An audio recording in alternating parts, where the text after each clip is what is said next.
তুমি কি ক'ব খুজিছা? কি ক'ব খুজিছা? তাৰমানে তোমাৰ এই কাণ দুখন তোমাৰ নিজৰ নহয় বুলি ক'ব খুজিছা? অ' বান্ধু, তুমি মোক কেতিয়াৰ পৰা বলিয়া বুলি ভাবিবলৈ ধৰিলা নহয় বান্ধু, শুনাচোন। আপোনাৰ শুনিবলৈ নাই, শুনাচোন। নুশুনোহে কোৱা তেতিয়াহ'লে। আজি মই ৰাতিপুৱা শুই আছো, হঠাৎ মোৰ গাটোৰ পিৰিপিৰাবলৈ ধৰিলে।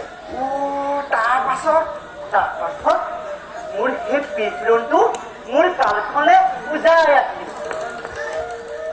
তাৰ পাছত কি হব? সেই মই আৰু জানিবলৈ বাকী নাথাকিলে। সেই পিৰপিৰণি নিশ্চয় আমাৰ গৃহিণী। তাৰ পাছত মই চৈছা কিয়? মই যি ভাবিছিলো সেয়া নহয়। তাৰমানে তোমাৰ গৃহিণী?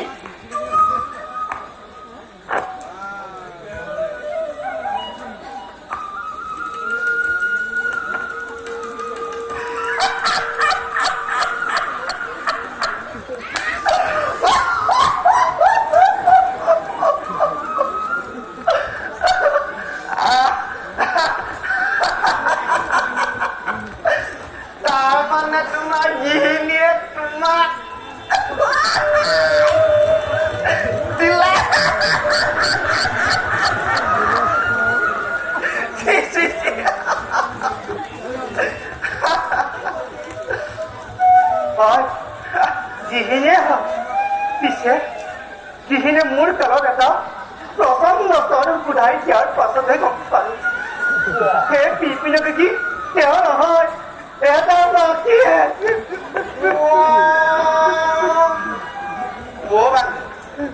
দুখ নকৰিবা দেই, উঠাচোন উঠা।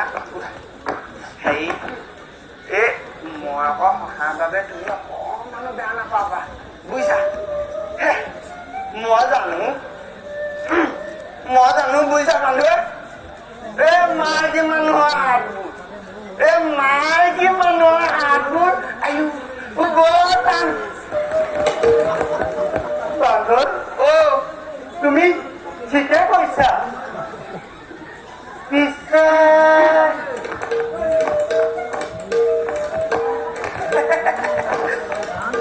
এটা কথা নহয়, তুমিনো মাইকী মানুহৰ কথা বুলি কেনেকৈ গম পালা? কেনেকৈ গম পালো মানে হেৰি আকৌ কেনেকৈ গম পালো মানে আমি আকৌ শুনিছো নহয়। নহ'লে নকম মই কেনেকে গম পাম ন? পিছে হেৰি এইবোৰ কথা বাদ দিয়া, আমি যাওঁ ব'লা। ব'লা বান্ধৱ। আমাৰ দাদা শান্তনুৱে এগৰাকী সুলক্ষা নাৰীক বিবাহ কৰি দিছে আৰু সেই ৰাজপ্ৰসাদ আনন্দ উৎসৱ আয়োজন কৰিছে। সেই আনন্দতে এই ৰজাসকলে প্ৰজাসকলৰ মাজত দান দক্ষিণাও প্ৰদান কৰিছে। গতিকে পলম নকৰি আমি ৰাজপ্ৰসাদলৈ যাওঁ ব'লা। বান্ধৱ ব'লা।